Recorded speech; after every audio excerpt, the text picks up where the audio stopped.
we come on to our topic, and I am going to see one by one each chapter, और उसमें से देखिए मैंने कुछ क्वेश्चंस चैप्टर के बीच में से दिए हैं।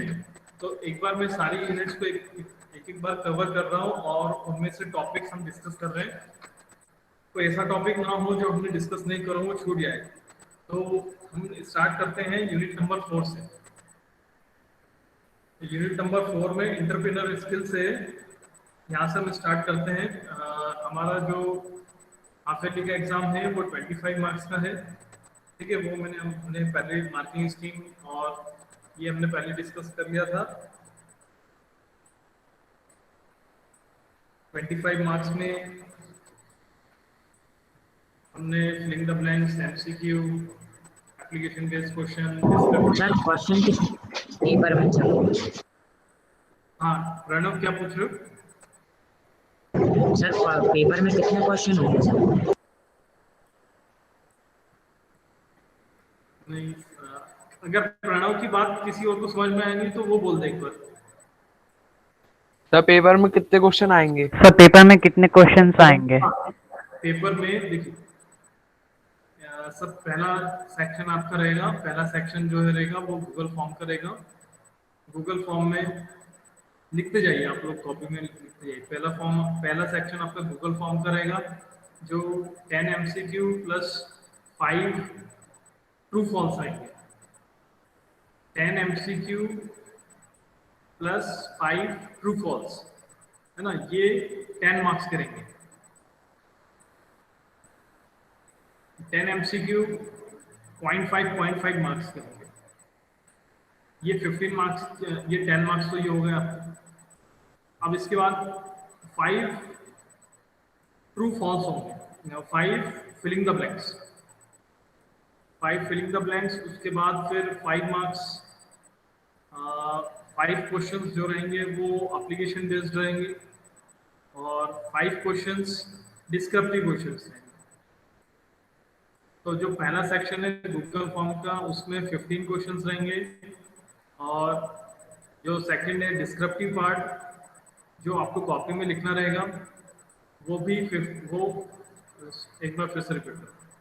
जो गूगल फॉर्म है वो 10 मार्क्स का है और जो डिस्क्रिप्टिव है वो 15 मार्क्स का है।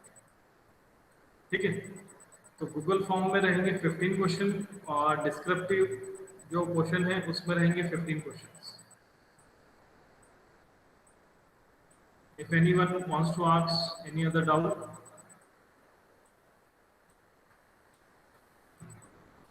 ठीक है।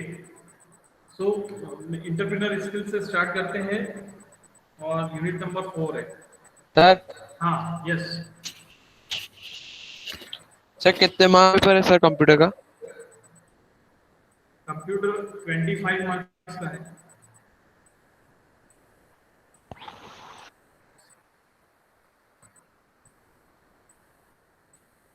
इंटरप्रेन्योर स्किल्स, ठीक है। नाउ अच्छा, आप में से कोई एक बार रिपीट करेगा, हु इज एन एंटरप्रेन्योर? किसी को भी पता हो answer, who is an entrepreneur? A person who starts its own business.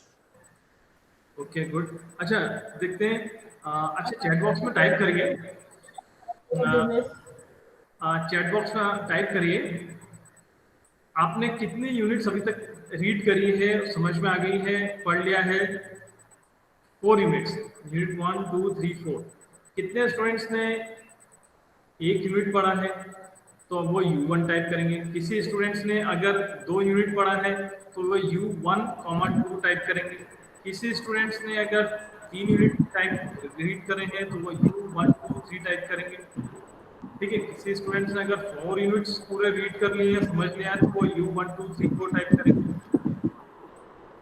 I just want to सी कि कितने स्टूडेंट्स ने कितनी कितनी यूनिट्स कवर कर रहे हैं।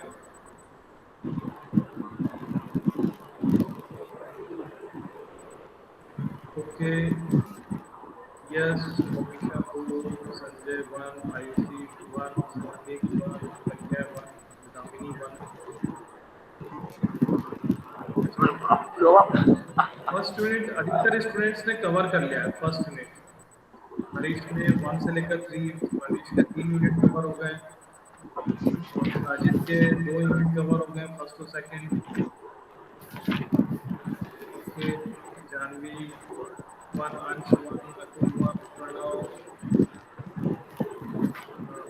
अक्षरा 1, राहुल श्रीवास्तव 1, सच्ची 1। ओके, ठीक है ठीक है। First unit most of the students have covered first unit.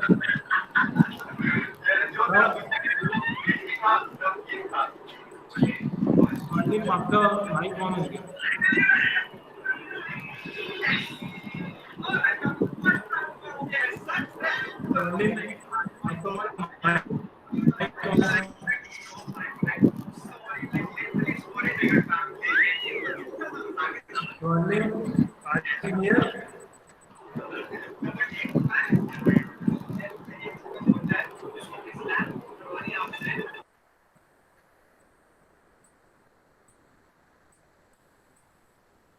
Now see, हाँ, इंटरप्रेन्योर की अभी डेफिनेशन बताई है दामिनी और पूजित ने, ठीक है, करेक्ट। नाउ अच्छा ठीक है, तो मैं थोड़ा सा loudly I will speak in my class. What is the meaning of entrepreneurs in the local communities? What is the meaning of entrepreneurs in local communities? Okay, Sir, अच्छा देखते हैं। shopkeepers. Yes, good. दामिनी ने बहुत जल्दी answer दिया है। हमारे आसपास एंटरप्रेन्योर्स हैं ना, so the shopkeepers are the entrepreneurs in local communities, correct, ठीक है। अब after this there are 4 types of business. Okay, अब मुझे आप I think most of the students know about the types of business activities. So types of business are service sector, merchandising, manufacturing and hybrid, ठीक है। अब जिस student से पूछे उसको बताने देना है ना, जिसका मैं नाम I will tell the name of a particular student and he और she will tell the answer. फिर से मैं रिपीट कर रहा हूँ, सर्विस, सेकंड है मर्चेंडाइजिंग, थर्ड है मैन्युफैक्चरिंग और फोर्थ है हाइब्रिड। तो सब्जी की दुकान किस टाइप में जाएगी? सब्जी की दुकान आपको बताना है, कौन बताएगा? अदिति जैन से स्टार्ट कर। अदिति जैन आपको बताना है सब्जी की दुकान किस टाइप के बिजनेस एक्टिविटी में जाएगी।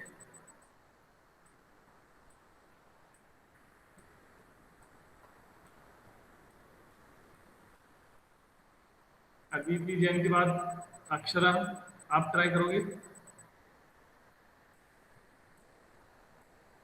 सर अक्षरा, अक्षिता, हाँ, Akshita, Ansh. Sir merchandising. Merchandising, Akshita, okay correct. Merchandising में जाएगी grocery stores, vegetable shops, grocery stores, ये मर्चेंडाइजिंग जाएगी, करेक्ट, ठीक है। अब अर्शी साहू, आपको बताना है। Yes sir. I am going to tell one term, एक टर्म बोलूंगा, आपको बताना है वो किस टाइप्स ऑफ बिजनेस में जाएगा। Buy and sell, buy and sell, ये किस टाइप के बिजनेस से रिलेटेड है? Sir can you repeat? Buy, buy and sell, buy and sell, ये किस टाइप के बिजनेस एक्टिविटीज से रिलेटेड है?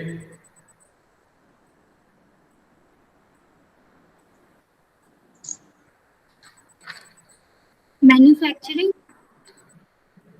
ये जाएगा मर्चेंडाइजिंग में। This term is related with merchandising. चलिए ठीक है, नेक्स्ट है आयुषी लाकड़ा, आप बताएंगे मोबाइल फोन मैन्युफैक्चरिंग कंपनी, ये किस टाइप के बिजनेस में जाएगा?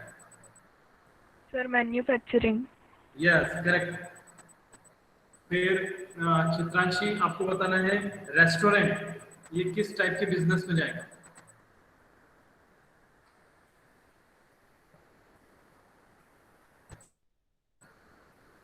Chitranshi, restaurant is a type of which business. Damini को तो आंसर मालूम है, ध्रुव से पूछते हैं। ध्रुव आप बताओगे रेस्टोरेंट किस कैटेगरी में जाएगा।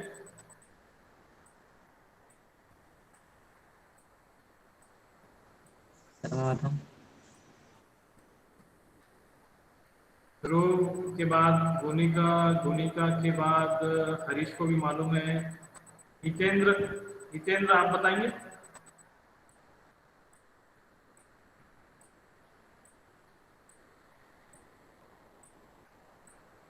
हितेंद्र के बाद जानवी को तो मालूम है। किंजल आप बताओगे। Sir service business.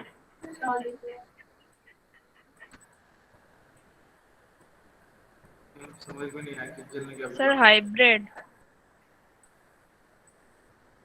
Monika, Monika आप बताओगे।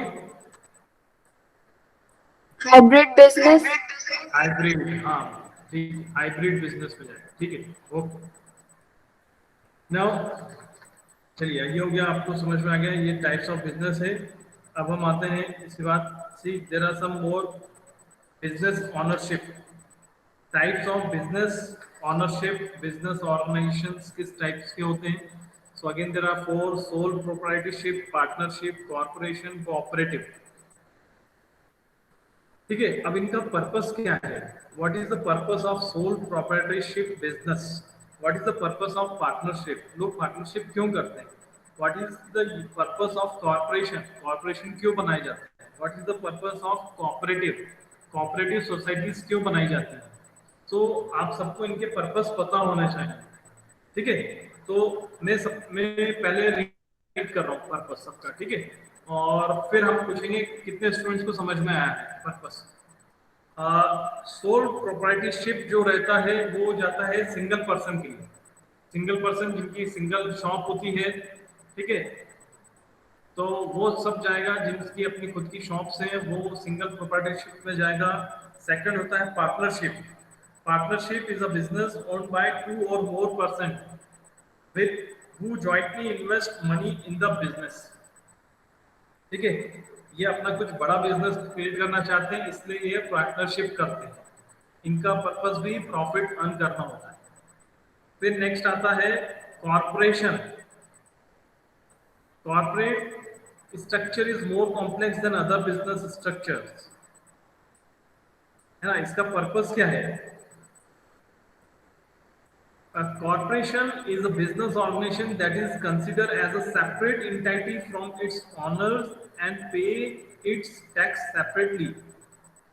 The owner of the business are called shareholders. They hold stock in a company and reap the benefits of the company's success in the form of increased value of stocks. Corporations attracts investors because shareholders of corporations have limited liability. अब इसका मतलब क्या हुआ। Corporation का मतलब ये होता है एक ऐसा ऑर्गेनाइजेशन जो अपनी ऑर्गेनाइजेशन को शेयर मार्केट में लिस्ट कराता है। मतलब ऑर्गेनाइजेशन काफी बड़े होते हैं तभी उनका शेयर मार्केट में नेम आता है।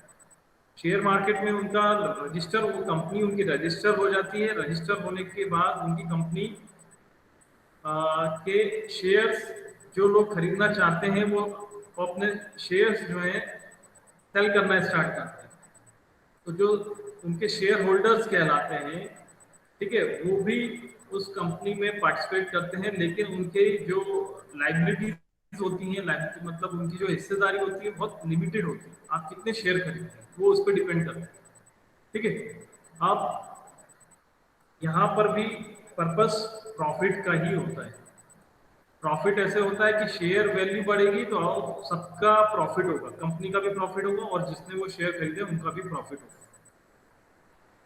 कॉर्पोरेशन के बाद फोर्थ कैटेगरी पे आ रहा है, वो है कोऑपरेटिव। कोऑपरेटिव एक ऐसी संस्था होती है जिनका पर्पस प्रॉफिट अर्न करना नहीं होता है ना। और ये जैसे हमारे भोपाल में है सांची दुग्ध संघ या अमूल, ये बड़े बड़े कोऑपरेटिव्स हैं। इनका मेन पर्पस जो प्रॉफिट अर्न करना नहीं होता है ये, और इनको टैक्स भी कम देना पड़ता है ना। इनको टैक्स में छूट होती है। Tax exemptions are there for cooperative societies.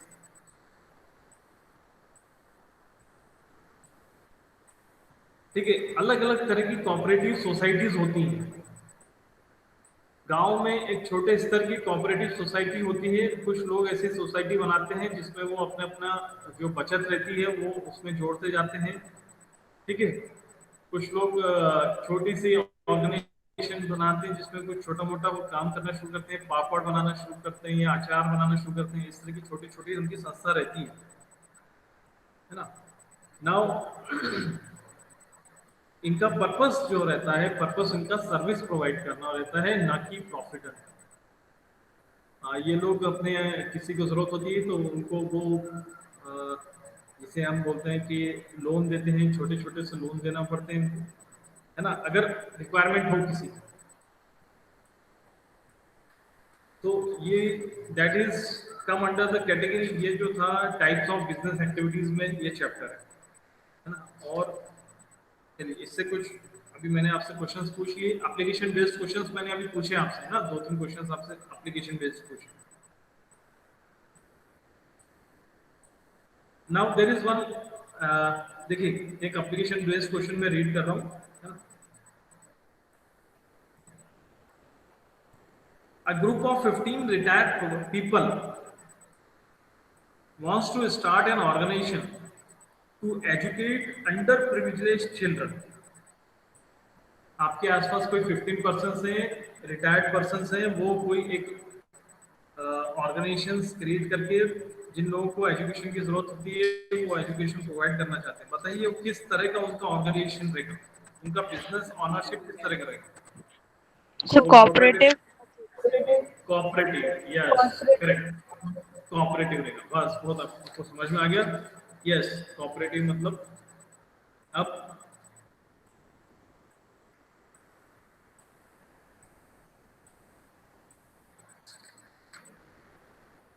महिला गृह उद्योग लिज्जत पापड़ इज एन एग्जांपल ऑफ, बीच में कोई मैं बोलता अच्छा बहुत बता दिया, ठीक है।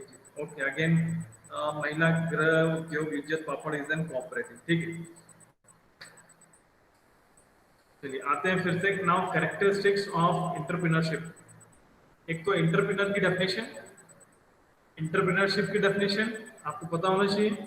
ठीक है, आफ्टर दैट देखिए आपकी बुक में जो रेड कलर में जो पॉइंट्स दिए ना, you remember all those points. फिर आप अपने उस पॉइंट को खुद अपनी लैंग्वेज में एलोबरेट कर सकते हैं, एक्सप्लेन अपनी लैंग्वेज में कर सकते हैं, लेकिन रेड कलर में जो पॉइंट्स दिए हैं वो आपको अपने आंसर बुक में लिखना है। जैसे what are the economic factors in entrepreneurship growth, what are the factors related, economic factors are related with the entrepreneurship growth. तो उसमें आएगा capital, labour, raw material, market, infrastructure, other factors. ये सब red colour में जो लिखा हुआ है, पिंक कलर है आपकी बुक में, कौन सा है, रेड कलर है कि पिंक है? सब पिंक। हाँ, इसमें भी पिंक कलर है। ठीक है, तो पिंक कलर में जो लिखा है वो आपको वो मेन पॉइंट्स है वो इंक्लूड करना है, और उसके बाद जो पॉइंट्स लिखे हैं वो आप अपने लैंग्वेज में उसको लिख सकते हैं। इसी तरह से शॉर्टकट फैक्टर्स में भी जो रेड पिंक कलर में लिखा है वो आपको you have to remember those points. Psychological factors में भी वैसे ही पॉइंट्स हैं। Pranav Srivastava, are you here? Pranav Srivastava, yes sir. Pranav Srivastava, आपको समझ में आ रहा है टॉपिक क्या चल रहा है? सर।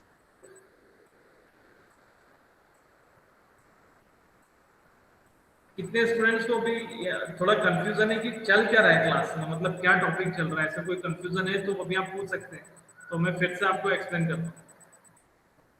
अगर किसी स्टूडेंट्स को ऐसा डाउट है तो चैट बॉक्स में लिख सकते हैं, उन्हें समझ में नहीं आया बोल के बता सकते हैं कि सर क्या चल रहा है, हमको समझ में ही नहीं आ रहा है क्या चल रहा है। तो हम लोग क्या कर रहे हैं, यूनिट नंबर 4 का रिवीजन कर रहे हैं। यूनिट नंबर 4 में चैप्टर नंबर 16 है मेरी बुक के अकॉर्डिंग, कैरेक्टरिस्टिक्स ऑफ एंटरप्रेन्योरशिप।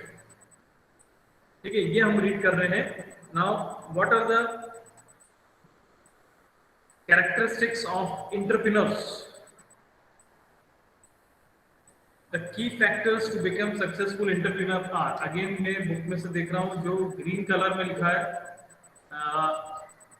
वो ग्रीन कलर में जो लिखा है वही आपको याद करना है। ग्रीन कलर में लिखा हुआ willingness to take action, aptitude.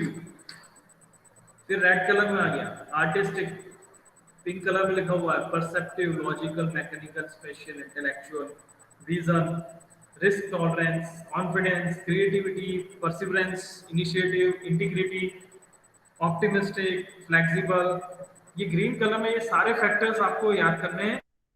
इसके अंदर के जो पॉइंट्स हैं वो आप अपनी लैंग्वेज में लिख सकते हैं।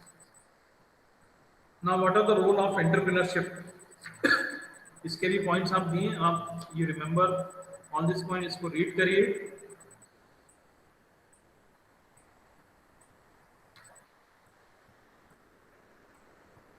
ठीक है, तो this is from the unit number 4।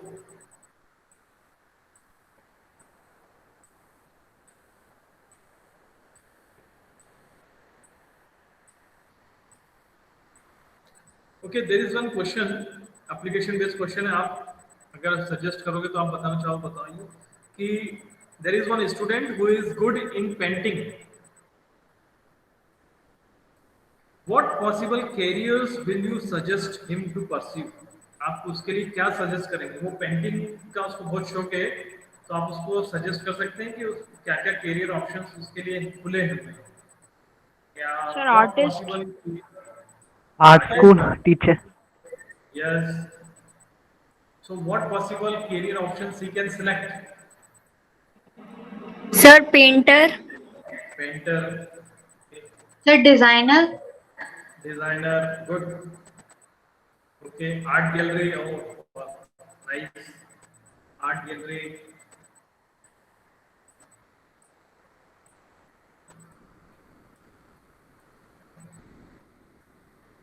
There is one course after 12th.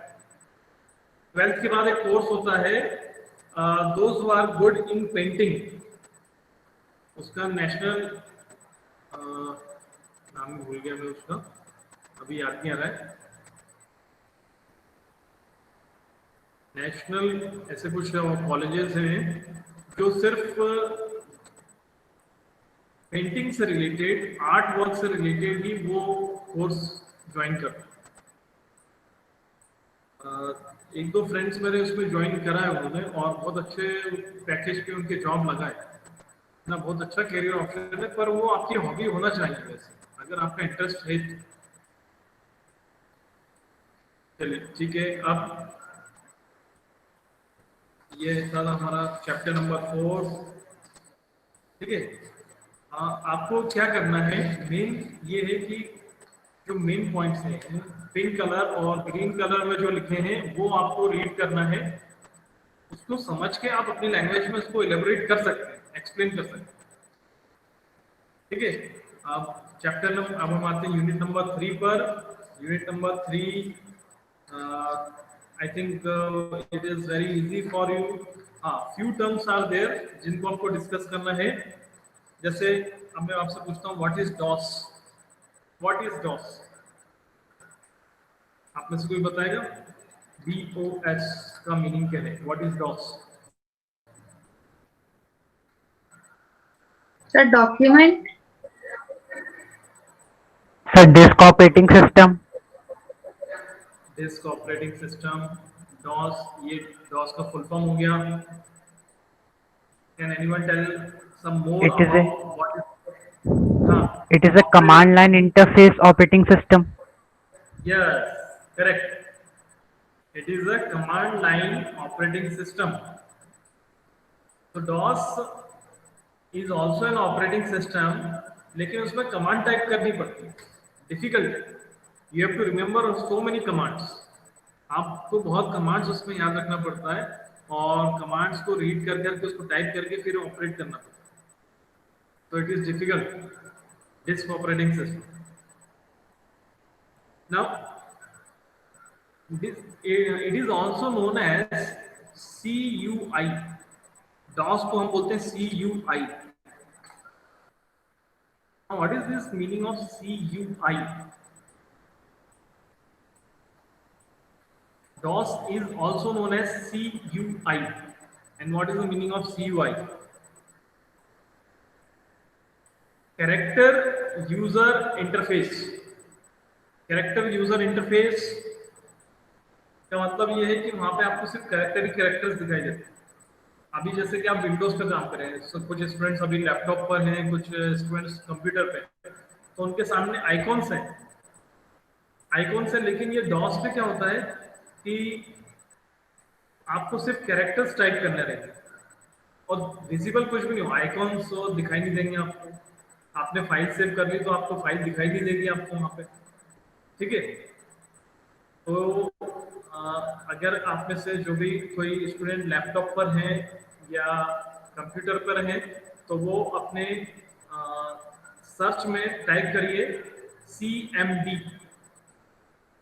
those students who are on computer and laptop वो CMD टाइप करें अपने सर्च बार में वो CMD टाइप करेंगे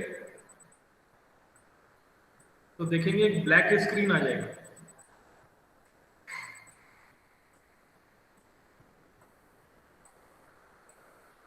अगर किसी का वो ब्लैक स्क्रीन आ गया है तो चैट बॉक्स में वाई टाइप कर सकते.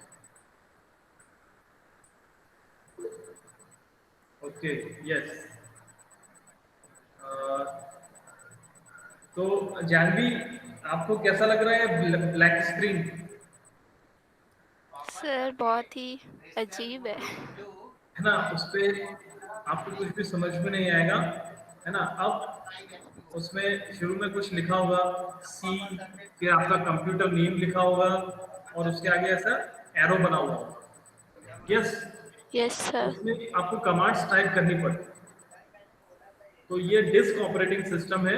नाउ यू कैन, अब आप उसको डिस्क ऑपरेटिंग सिस्टम को क्लोज कर दीजिए. And it is a character user interface. CUI है ये ध्यान रखना है. DOS is an CUI. Okay, now we come on to the next topic. Is there are so many types of RAM. RAM के कुछ types हैं. अब आप देखेंगे कितनी अलग अलग तरह की RAM होती है.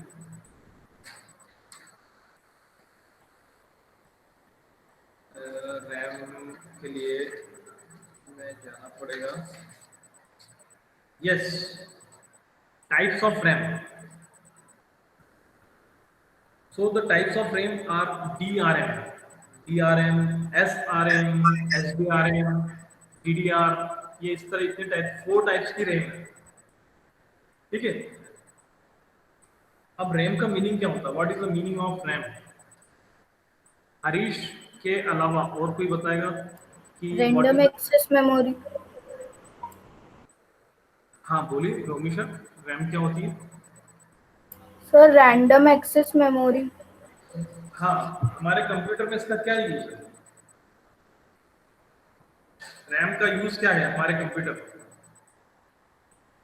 सर जो भी कंप्यूटर में इंफॉर्मेशन होती है वो रैम में स्टोर होती है.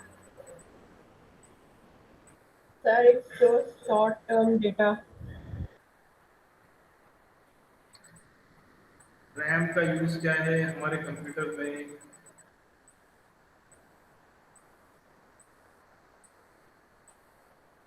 So it handles multitasking in computers. देखिए, अच्छा ओके, तो आप भूल गए होंगे शायद, तो हमने ये टॉपिक डिस्कस नहीं करा क्या रैम का। रैम Sir, it holds आप सबको समझ temporarily data. देखिए रैम का यूज क्या है। रैम रैम हमारे जो कंप्यूटर होता है, कंप्यूटर के अंदर एक होता है हार्ड डिस्क। हार्ड डिस्क में हमारा पूरा डाटा स्टोर होता है, और हार्ड डिस्क के बाद फिर एक और मॉनिटर, ये जो हमारा मदरबोर्ड होता है, सीपीयू का जो मदरबोर्ड होता है, सीपीयू के मदरबोर्ड पे एक रैम लगाई जाती है अलग से। रैम आती है 4 GB की, 2 GB की, 1 GB की रैम आती है।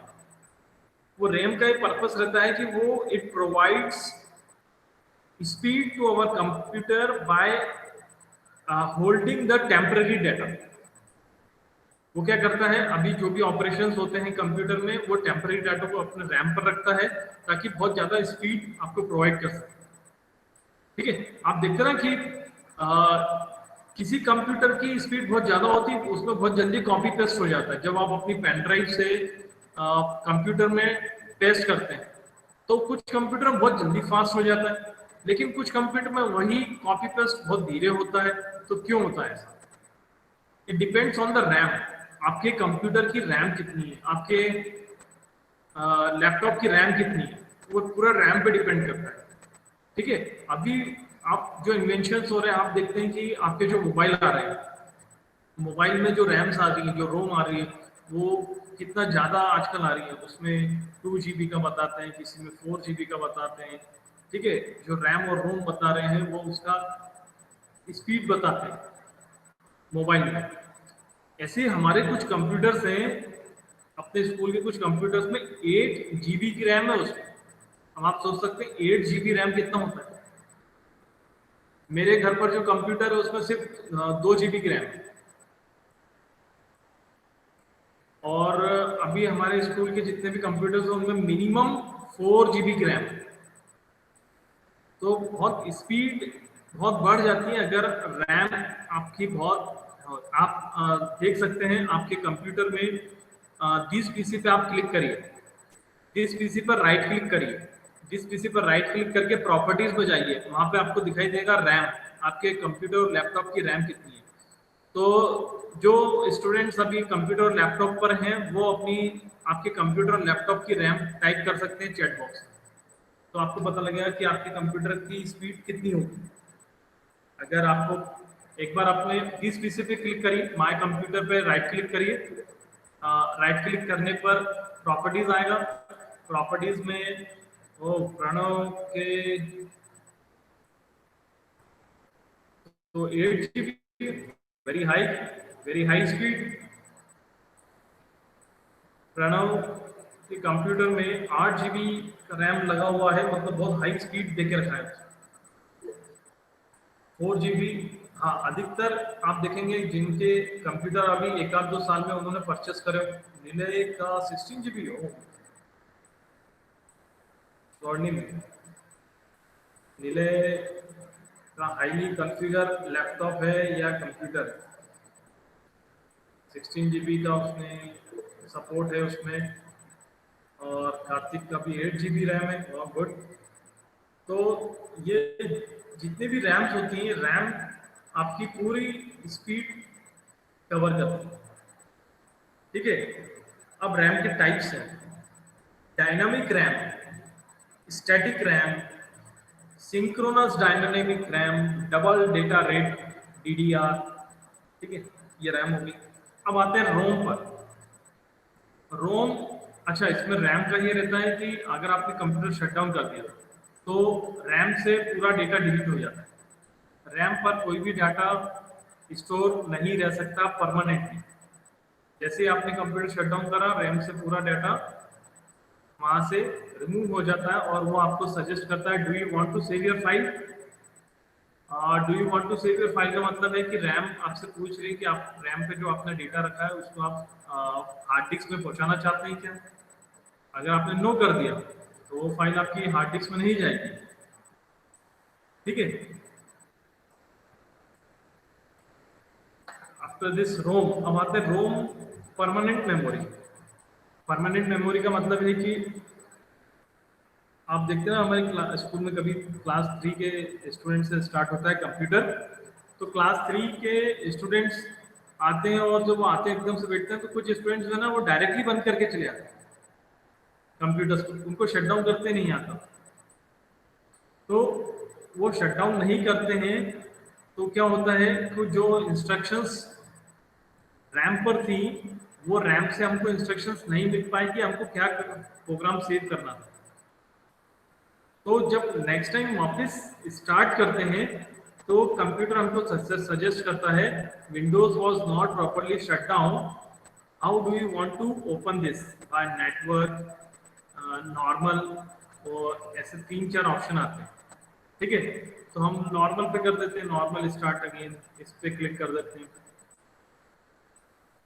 तो रोम ये कंप्यूटर वापस आपको रिकवर करके देता है। वो कहाँ से रिकवर करता है? With the help of ROM, read only memory. Read only memory जो है वो परमानेंट मेमोरी रहती है कंप्यूटर की, जो बूटिंग टाइम को सपोर्ट करती है। जिसने अगर प्रॉपर्ली शट डाउन नहीं करा तो वो क्या करता है, फिर से आपके लिए सारा वापस ऑपरेटिंग सिस्टम की फाइल्स को फिर से न्यू आपको फैच करता है और आपके स्टार्टअप को फिर से कंप्यूटर को बूट करके आपके सामने प्रेजेंट करता है। ये रोम का काम होता है।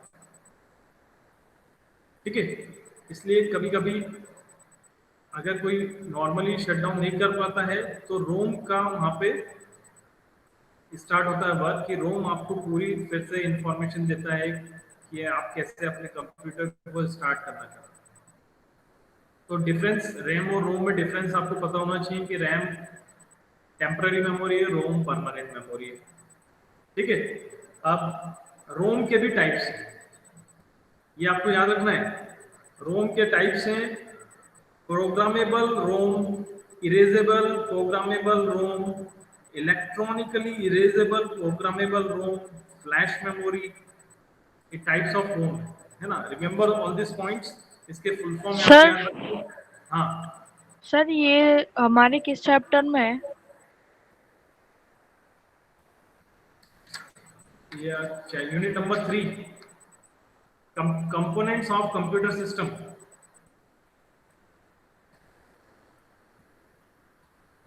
Yes sir. Components of computer system चल रहा है मेरा, और उसमें आप डिस्कस कर रहे हैं मेमोरी पार्ट को, जिसमें रैम और रोम है।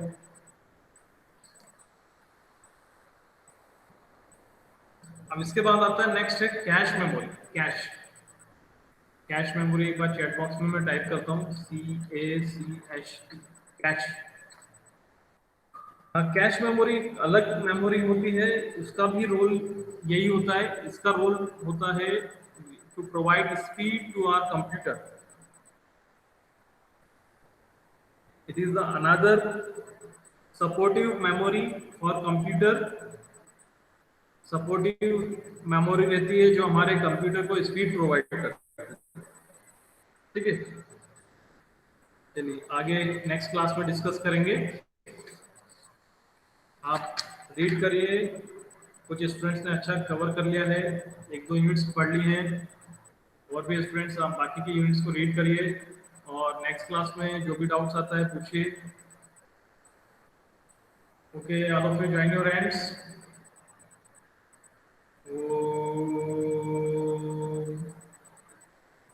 शांति शांति शांति। Sairam. Sairam sir. Sairam sir. Sairam sir. Sairam. Sairam sir.